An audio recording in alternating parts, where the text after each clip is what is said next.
welcome to Ween Off the Palette, and I am your Ween. This season, I'm bringing back Ween Off the Cuff in a new format, covering episodes of Bridgerton while attempting to draw scenes from that episode of Bridgerton here in Prita. Thus, Ween Off the Palette. Let me begin by saying I already regret this. I regret this profoundly. I regret it deeply. I don't like Bridgerton, but I'm in it now, and this is the life which I'm doomed to lead. So, let's get into it. Season 1, Episode 1 of Bridgerton, Diamond of the First Water.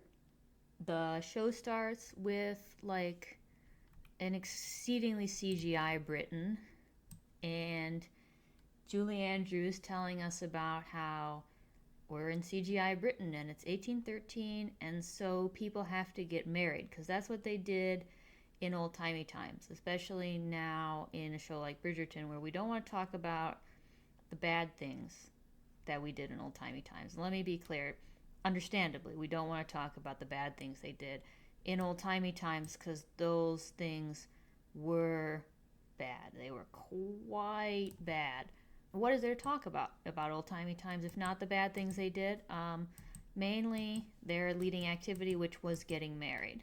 And right off the bat, we have the obligatory corset scene. Because there's two main families that we care about here. There are the Featheringtons, who are, you can tell by their stupid name, the stupid family, except for Penelope, who's nice. And the Bridgertons, who you can tell by their name are the family that matters because it's their name on the show. And so we get to see a corset scene where they tie up the skinny Featherington sisters, because there's two skinny Feathering sisters who don't matter and they're not important. And then there's Penelope, who her family hates her because she is smart and nice and ginger and chubby. And so that's Featheringtons. Anyway, they're not putting her in a corset because she's already chubby, so they think that she's not really a human being. Also, haven't we seen, we've all read about 4,000 Tumblr posts at this point about how they didn't actually kill themselves with corsets. Yes, some people had lasting, organ damage, but the reality is they couldn't have survived if they didn't, have decent safety of their corsets, and you'd wear another undergarment, and blah, blah, blah. Anyway, I'm just saying, I feel like corset scenes, they've been done. I was there when the first Pirates of the Caribbean came out. I saw it happen. They put Keira Knightley in the corset. They just do that scene again, but with this Featherington sister whose name I don't remember. Penis, I think, might be her name. I'm sorry. But the Featherington, all the girls do have a P theme. So there's Penelope, who's the nice one, and, Priscilla and Penis. I'm sorry to the poor woman who plays this Featherington sister. I don't mean it like that. It's just, it's stupid. It's stupid, okay. Anyway, then we're done with the Featheringtons pretty fast once we are reminded that it's corset times, and so not even a girl named Penis can live in peace in this misogyny world. And then we get introduced to the Bridgertons. And the Bridgertons have 1 million siblings, and that's how you know it could be a series of books, because even after you marry off the first 4 or 5 siblings, you have 4 or 5 more siblings after that who can get married, and they're getting older because of how time works. So we know at least what we're in for. And the first 3 Bridgerton siblings are boys, because there's Anthony, and we're going to talk about him in a minute, and Binkerton and Colin. And Colin matters. Binkerton's not shit. I think Binkerton's maybe gay or something, but I don't think he matters in this season. And then after Colin, there's Daphne, and she's the first girl, and now she's getting presented to society. And that's why we have a story, allegedly, in this season, is that Daphne has to get presented to society, and we're going to see it happen. And then when she gets presented to society, we're going to find out, can she get married or not? But then the question that I have, and we're going to get more into this later too, is like, what are the stakes of can she get married or not? Because, like, is she not going to have money? Is she not going to have somewhere to live? These are the stakes that, like, the Jane Austen book would have, right? Is that if you don't get married, you will not have a place to live, or you'll have to stay with, like, your abusive family.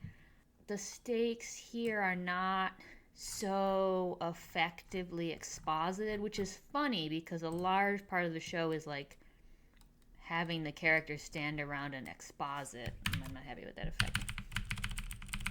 Yeah, okay. This is the path BTW that I'm drawing here.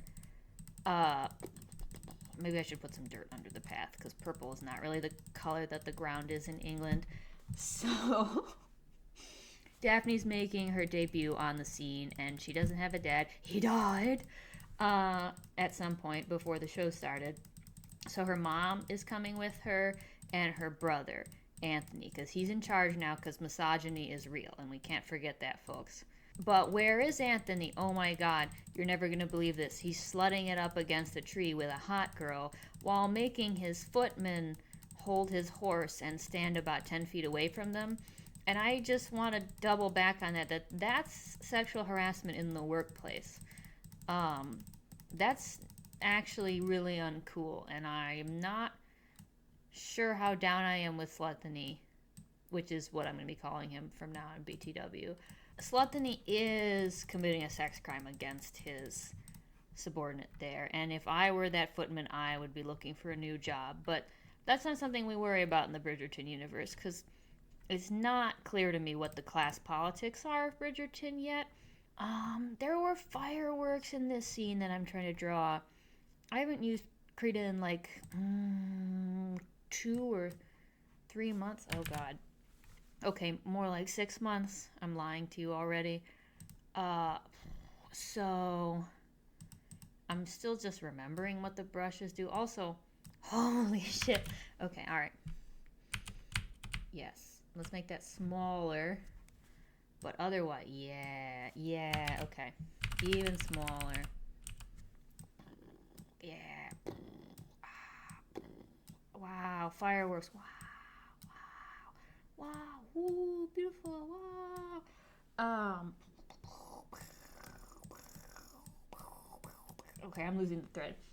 So Daphne's gonna go make her debut in front of the queen, and what that is that all the girls go and show up at the queen's house, which I guess they call the palace in England. Did I ever say something so stupid and not realize it until a second after? I do. Daily. I just did now. And you walk into a room with the queen in there, and she looks at you, and if you do anything embarrassing, she'll say that you're not hot, and so then no one will want to marry you, and that's a bad thing.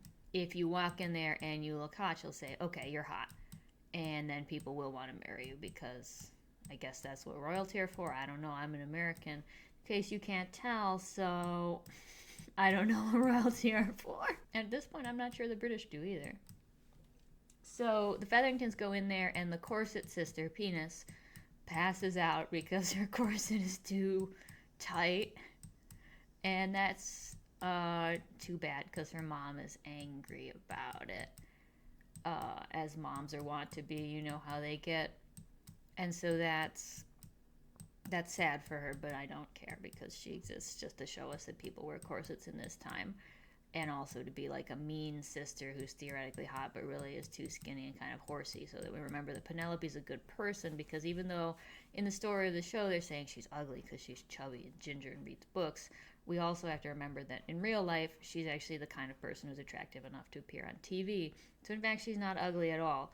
So then Daphne comes in, and the queen's like, Daphne, yes, you're sexy. Daphne, all the guys should try to marry you.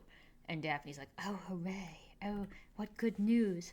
In this 33-minute long or so episode, I don't know if I could come up with a single adjective to describe a trait of Daphne's personality. She is pretty. She's also kind of ginger, like Penelope, but for some reason she's hot, I guess. I mean, the queen said she was hot, so Fuck, how do I reverse zoom in Krita? Guys, help. Oh, okay, we're fine. We're fine. We're walking. We're reining it in. I'm reining it in. Wow, yay! The Queen approves of Daphne. And then we cut to the title sequence. And the title sequence kind of rules. It is really weird CGI, kind of similar color scheme to my current piece that I'm working on. A piece is such a strong word to describe what I'm doing here, but I'm using that word anyway. Mainly goofy shit is happening in the title sequence, so that gets an upvote from yours truly. So after the title sequence, Julie Andrews, the narrator, is back again, and we find out that she is a girl boss named Lady Whistledown, except nobody knows who she really is, and she spouts all kinds of like girl boss feminism wisdom, like the ultimate bitch is a woman, so pull her teeth out or something like that. And then she writes like a gossip column. Like she's basically a gossip girl. Let's be real here, guys. Lady Whistledown is basically gossip girl. Like down to she narrates the episode, and at the end of the episode she's like TTYL gossip girl. Nah. Lady Whistledown's gossip broadsheet arrives to the Bridgerton house, and they all look at it and they're like, OMG, she's talking about how cute you are, Daphne. It's gonna be great. You're gonna get married super soon. And they talk about how we all have to find love one day, which I guess maybe I don't agree with some of the basic ethics of the romance genre, which is gonna be another reason this is not gonna maybe be a hugely successful process, the process of me watching Bridgerton. When we find out that really Lady Whistledown, what makes her broadsheet different from other people is that she doxes them. Literally. The one sister, Eloise, I think, is the sister after Daphne, because their names are in alphabetical order, which I have to agree with. I don't remember who says it in the show. It's a bit gauche. It's a little cringe to me. It's a little like quiverful Duggar coded. Over at the Featheringtons' house, they're not as happy because they haven't been named the hottest girls in the world because they had the temerity fucking penis just passed out like an idiot in front of the queen. They're sad about it, and they're being mean to Penelope because she is chubby and she reads books, and only an idiot would do that because you'll become insane. Because again, misogyny is real in the Bridgerton world. Misogyny is also real in real life, but it kind of seems like racism isn't. And I guess it's hard for me to square those things because of how they have an important systemic interaction in real life. And then we find out that the Featheringtons have a cousin visiting because she doesn't have anyone to sponsor her to go to the balls to get married or whatever. And so she's coming, and Lady Featherington is like, well, luckily she's from the country, and so she'll be a bumpkin, and she won't be hot and overshadow my daughters. And wouldn't you know it, the cousin comes in, and she's pretty, and that's bad news for Penis Featherington. And then we cut to another place where there's like a hardcore MILF, and later we find out her name is Lady Danbury, but she's got a lot of boob and also like incredibly sharp eyebrows and like a big white streak in her hair. And her name is Lady Danbury. And she's one of the better actors on the show. I enjoyed her performance. She's hamming it up.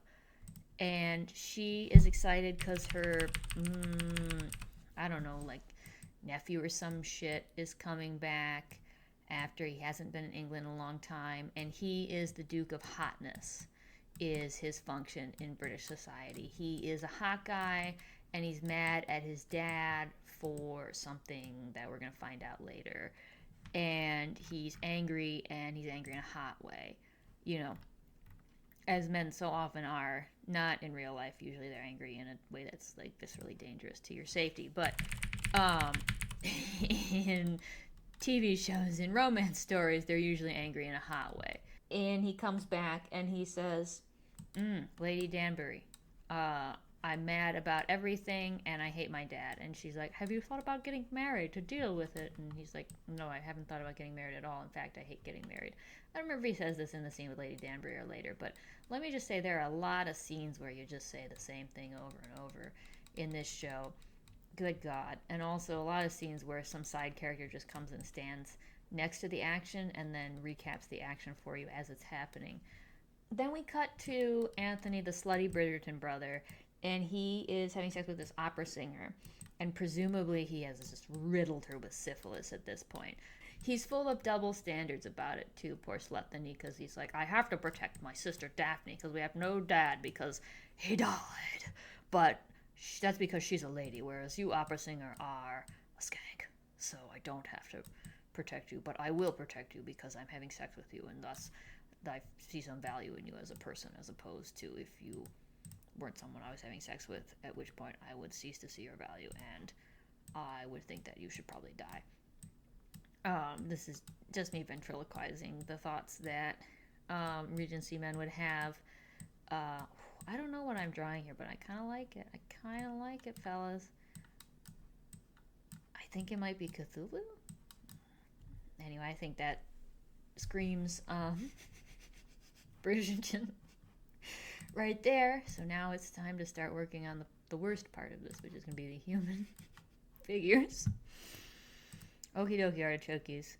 So Slethany, he is full of double standards, but he's remorseful about them, and he's like, I still love you, opera singer, but like not as much as I think my sister's virtue needs to be protected by me personally, so I have to go to a ball with her to look at the guys who want to date her and say no to them. So they go to the ball, and Penelope is there, and she has a crush on the Bridgerton brother named Colin, which is fine. He has a lot of hair.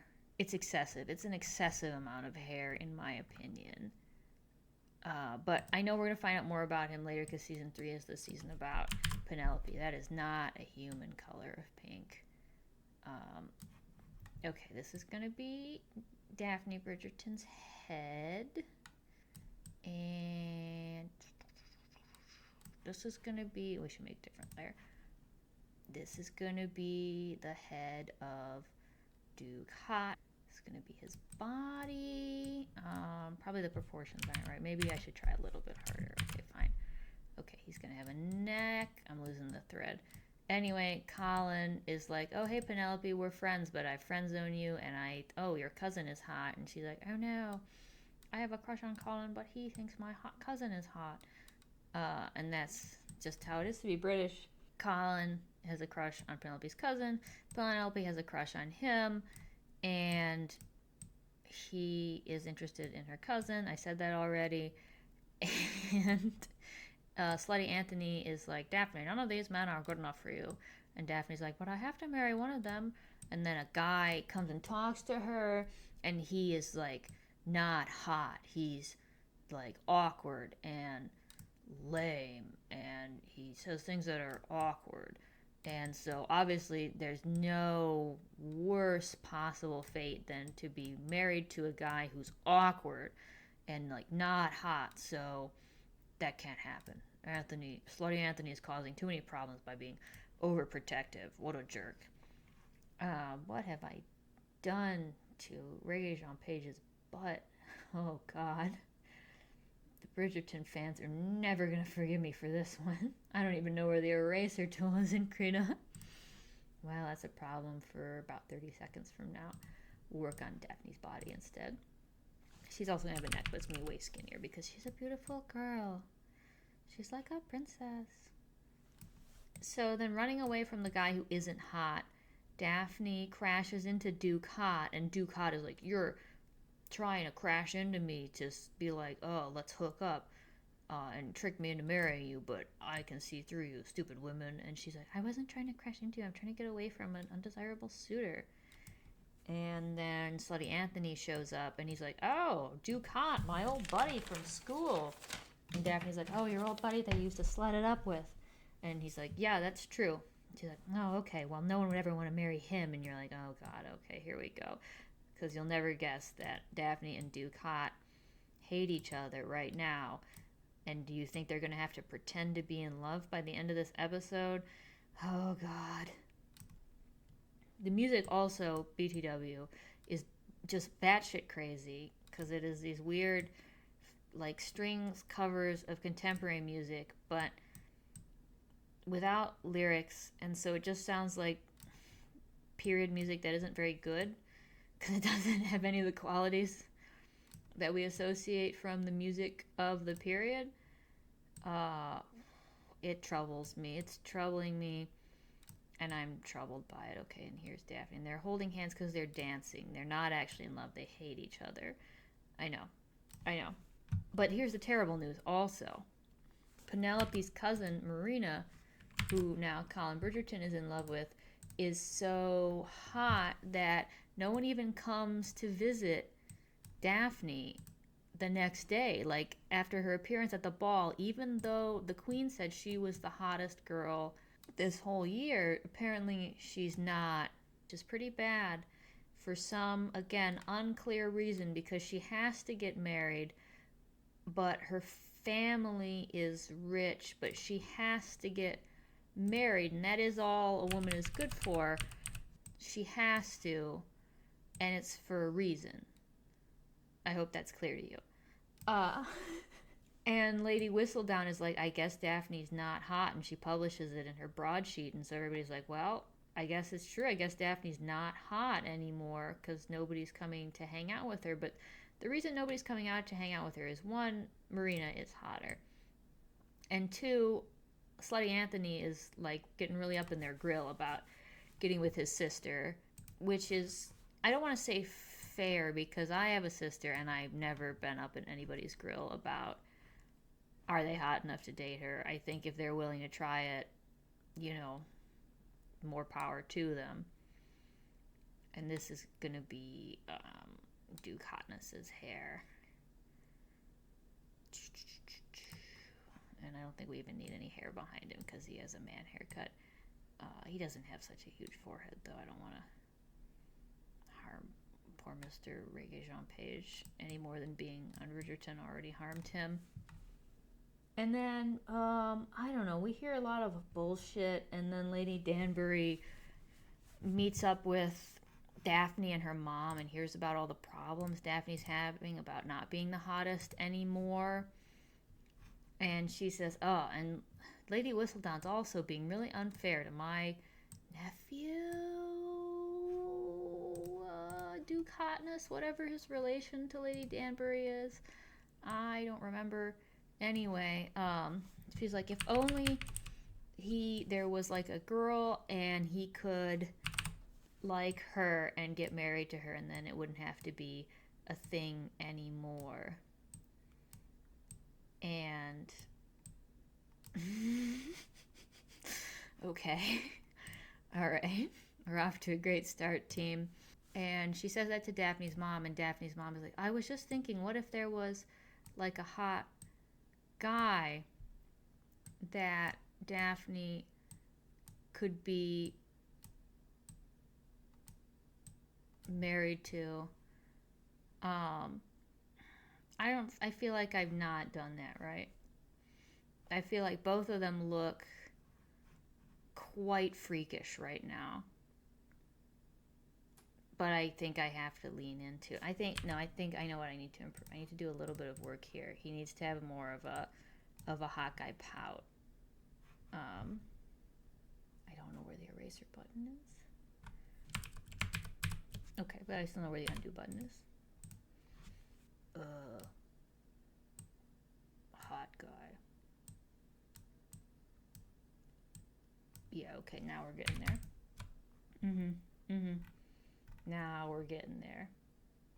Yeah, he's filled with hot guy emotions, which are anger and sadness. Yeah, I think I should redo Daphne's lips too. But I don't know how to erase anything in Treatise, so we're going to have to color over them first. Don't do this at home, kids. It's not good practice in your layer-based drawing software.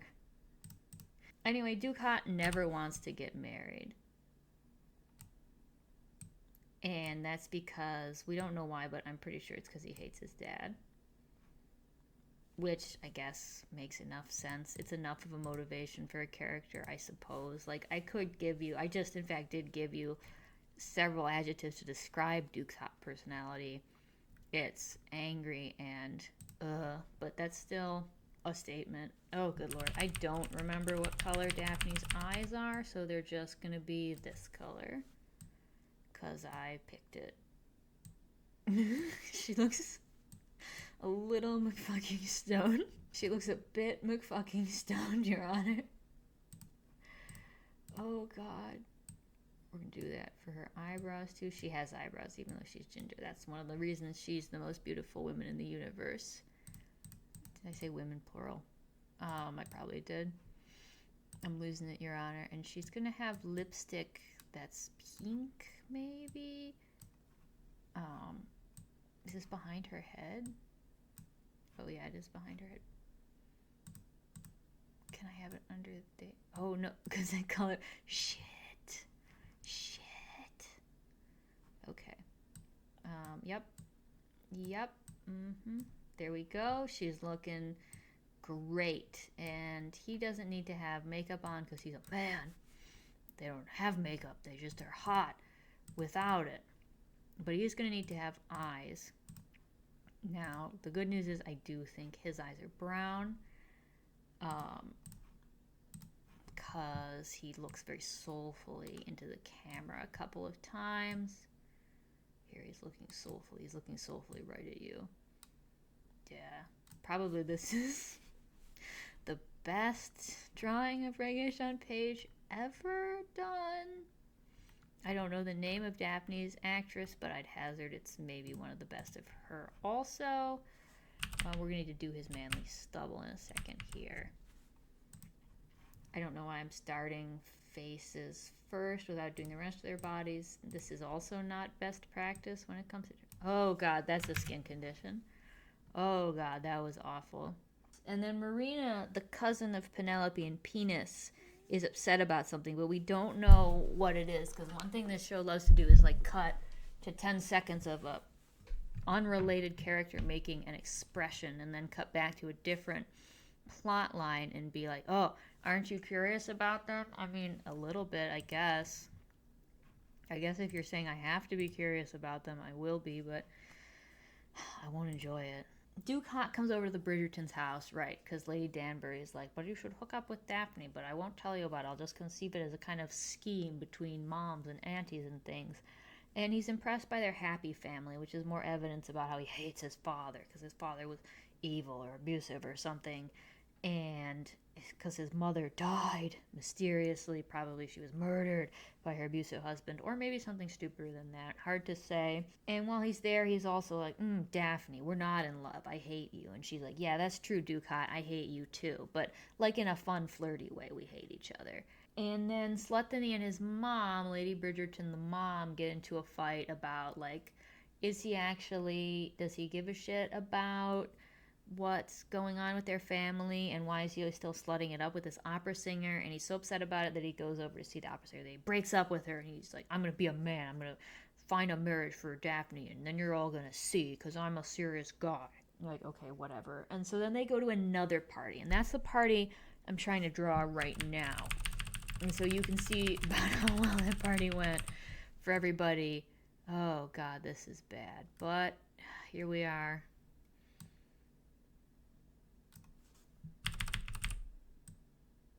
This is his Hawkeye stubble. That's his chin. He's a Hawkeye. Honestly, it could be a lot worse. No, it couldn't. It couldn't be a lot worse. It could not be a lot worse. Oh, God.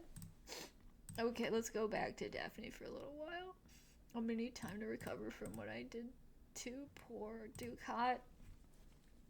And they go to this party. Everyone says, oh, Ducat, you look so much like your dad. And he's like, oh, I hate my father. He was evil.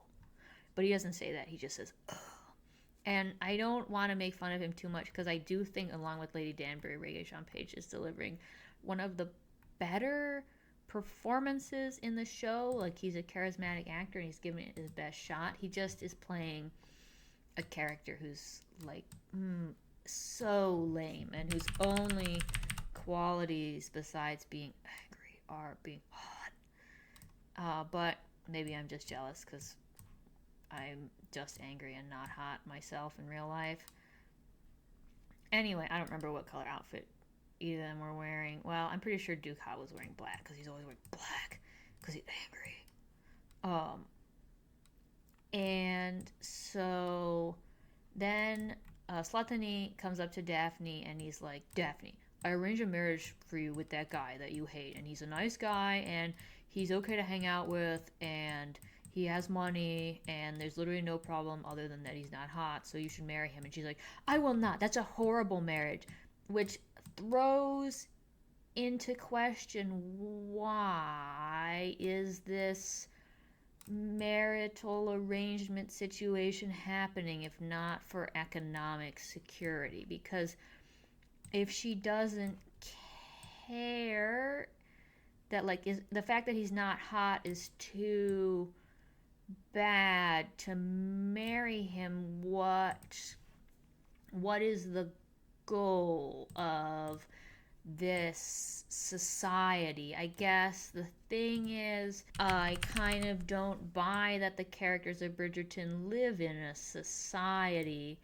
because they don't. The rules of what's important change every scene based on, like, what would make sense to a modern audience in terms of what matters about getting married is hotness and being in love, but not really being in love, because you have to get married this season, but you do have to get married this season. But why do you have to get married this season if it's not economic pressures? I guess these are just some questions that occurred to me. Oh, also, then Colin Bridgerton shows up, because the Bridgertons are all there, and he goes up to Penelope and he's like, hey Penelope, you're still in the friend zone with me, where's your hot cousin? And she's like, oh, she's not feeling well. And then he's like, oh, that's too bad, because I'm gonna marry her and stuff. And Penelope's like, oh no, but I'm in love with you, that's sad. And then some mean girls come up and they're mean to Penelope, and they're like, you have to dance with us, Colin, because you're hot and we're hot, and Penelope's not hot because she's ginger and chubby, obviously. Everyone knows that. That's pretty much the baseline rule of, like, is a person hot? They better not be ginger and chubby, that's for damn sure. And she, like, reads books and shit. And then Colin, because he's a nice guy, is like, actually, I'm going to dance with Penelope because I'm a nice guy. And they're like, oh, no way. And Penelope's like, oh, maybe he will fall in love with me. But we know he won't fall in love with her until season 3, because that's what season 3 is about. Right, okay. And then we find out in a cutaway that cousin Marina, who Colin is in love with, is pregnant. And that's why she's so upset. And now Lady Featherington knows, and she's like, oh my god, how could you do this? How could you be pregnant? And Marina, and I think, like, her first voice line in the whole show is like, you don't understand how it is. You're literally rich and stuff. So there is class. Like, class exists, but it doesn't matter when you're getting married, I guess, except because if you're already noble, you're just going to marry the other noble, and you're already rich. You're both rich, I guess. Anyway. Then we come back to the party with the fireworks. And the fireworks party, Daphne goes out into the garden to be alone. And she's like, oh, my brother's going to make me marry this guy who isn't hot. And the guy who isn't hot comes up to her and he's like, your brother's going to make you marry me. Is it so bad? And she's like, yeah, it's so bad. And then I don't even want to say he gets rapey, because I don't feel like he even gets to be that villain. He's just like, well, I'm going to stand next to you menacingly and be like, well, we're getting married. And you're going to be like, oh, no. And then freak out, and she punches him in the face. And then Duke Hot comes up and is like, ho, ho, you punched him in the face. That's pretty funny. And she's like, oh, he was being, like, weird to me. But not, like, again, weird in a way that actually communicated, like, peril or excitement. Just weird in a way you're like, oh, good, okay. She was right. The fact that he wasn't cool and that he was awkward was a signal that he wasn't a good person also, because that's one thing you can always rely on in life, is that people who are handsome are good at heart, and people who are ugly or unattractive, they're bad inside. And that's the fact that they are not attractive, that's their punishment from God, telling you they're not a good person. uh, Except Penelope, who's a good person, even though she is chubby and ginger. We all have our crosses to bear in this life, I suppose. And so then Ducat is there, and he's talking to Daphne about, oh, I hate all these people gossiping. They're literally making drama. They're basically having like a high school ass conversation about like, why does Lady Whistledown make so much drama? I just don't want to get married because I hate my dad, or maybe women. It's not super clear.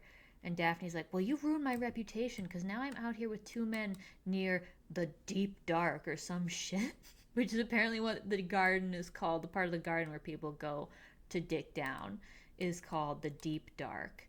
And that's stupid. It just is. I don't know why this was like a bridge too far for me, but it really was. And so yeah, and she's like, now I'm ruined. I'm going to be ruined because I've been seen near the deep dark with two men, not just one man, but two men. And so then Ducatnus is like, wait a minute, I've got a great idea. I don't want to get married because I hate myself, or maybe my dad, or maybe women, something like that. And Daphne, you want to get married, but not to the people who want to marry you. And if you pretend to be in love with me, people are going to be like, oh shit, she's so hot, Ducatnus wants to marry her, therefore they're going to want to marry you even more again, because somehow the existence of a second hot person was enough to torpedo your chances of getting married. Even though it just doesn't make a great deal of sense. Like, I've been reading the Jane Austen tabletop role-playing game, Good Society, and they do a really wonderful job there of like proceduralizing the way that these kind of narratives work. And I'm not even saying that's the way the real Regency Society worked, but just to say these narratives in terms of Jane Austen and how they are so dependent on like reputation and desirability, structured not really that much around your appearance necessarily as your ability to comport yourself appropriately in society, and your standing, like who is your friends, and what is your wealth like, what are your prospects like, and the really difficult judgments that you would have had to make at a person at that time to secure your future, because fundamentally getting laid was very much a sidebar to the actual function of marriage, which is to secure property and like well-being for the rest of your life, especially if you're a woman. And they keep having scenes where it seems like they're saying that's part of it in Bridgerton, but there's no follow through. There's a lot of tell and very little show in terms of like what is the function of like marriage in this society. Like, very much so it's removed the contextual, like the meaningful elements of relations, that that things that create tension within like developing relationships, and replace them with the things that I don't even want to say create tension in modern relationships, because in fact all the things that they removed that were part of like the Jane Austen type Regency stories are still pretty present, like class and family and prospect, like what do you want from your future. And so everybody in Bridgerton is already rich, and they don't seem to have like problems per se. And so I guess I just don't know what the motivation is, other than the idea that if you don't get married, you're going to then not be married. And I guess it seems like it would be even easier to be fine with not being married if you're already rich. They just don't, like, in Jane Austen there would at least have been a scene where Sluttony and Lady Bridgerton stand around and say, gosh, we have all these daughters, you have all these sisters, Sluttony, you have to get them all married or we're going to be in penury, and then I, your poor old ma, am going to starve on the streets. The point is, Ducat and Daphne have agreed they're gonna get married now. Or no, they're gonna fake getting married so that she can get married to other people and he can get married to no one. I apologize. I just already know what's gonna happen at the middle of the season because, well, I looked at the episode description and also the show's been out for a while. And also, no fucking shit. Oh god, okay, it's almost time for the gender reveal on this painting. Will its gender be ass or super ass? So Duke Hot and Daphne go out from the garden and they walk into the middle of the party and they're holding hands and they dance and there's fireworks. It's actually a lot like the ending scene of Twilight. Are there fireworks at the prom at the end of Twilight? Because that's what it's like in my mind, is there's fireworks at the end of the prom in Twilight, and because it's almost like a wedding because you're a crazy Mormon vampire, and so like dancing with someone at prom is basically getting married to them because you can't get laid anyway until you get married. Yeah, so then they dance together and Lady Whistledown says, "Oh my god, OMG, they're dancing together and now everybody thinks they're in love, and so obviously now everybody's going to want to date Daphne again." Oh, I'm not happy about it, but here we go. Time to reveal the picture. Okay, it could have been worse. It truly could have been worse. I think I captured some. Oh shit, I forgot to give Duke hot eyebrows. Okay, I'll fix that. I will fix that, and then we'll call it. I think we'll call it a winner. I think we will call it a winner. We'll just put them on the same layer as his hair. Hawkeye eyebrows. Yeah. Okay, now that's. Yep, I think that was what was missing. Yep. There's always something. There is always something. So yeah, basically it's just like in this picture, they go and they dance on the stage and there's little lights and fireworks and Cthulhu is there and everybody thinks they're in love now. And so Daphne is desirable again because the key to desirability is the fact that other men desire you. And that's the kind of trenchant social commentary that we can expect from Bridgerton. I miss Veronica. When the guys didn't come to her coming out party, she would have poisoned them. She would have poisoned them and killed them, and then she would have had sex with Duke Hot by the end of this episode. If I had to guess what Veronica would do in Bridgerton, that's what I would guess. What would Archie do? He would stand there like a log. He would be too confused. Betty, I think she would have become like a hardcore mean girl, probably. She would be just like Penis. Jughead. What would Jughead do in Regency times? Shit, what kind of hat would he wear? I wish Jughead were here. Jughead would narrate the episode. That's true. Jughead would be Lady Whistledown. Duh, obviously, I'm so stupid. Telling everyone about what was happening, but he would be making references to, like, true crime novels. Daphne, change her name from Diamond of the First Water to the Black Dahlia. I love you, Jughead. That's Bridgerton, Season 1, Episode 1, Diamond of the First Water. Godspeed. This has been your Ween.